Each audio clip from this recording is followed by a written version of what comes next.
Isa na namang programa sa TV5 ang tiyak na magpapakilig sa mga kabataan. Sa unang pagkakataon, magtatambal sa Sunday Kilig serye ng TV5 na Love Crazy ang Malaysian actress na si Carmen Sue at ang kapatid star na si Kian Cipriano. Gagampanan ni Carmen ang role ng isang furniture shop owner habang isang happy-go-lucky guy naman ang papel ni Kian. I just met him. He seems very much like his character. He embodies it, a fun guy, and a lot of tattoos. I just found out like a lot.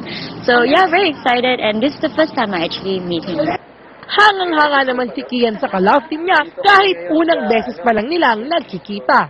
She's actually really cute. I mean, the way she speaks.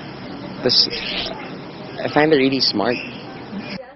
Sa Abril na ang simula ng upcoming episode na pagtatambalan ng dalawa. Rhoda Magnaye, News 5.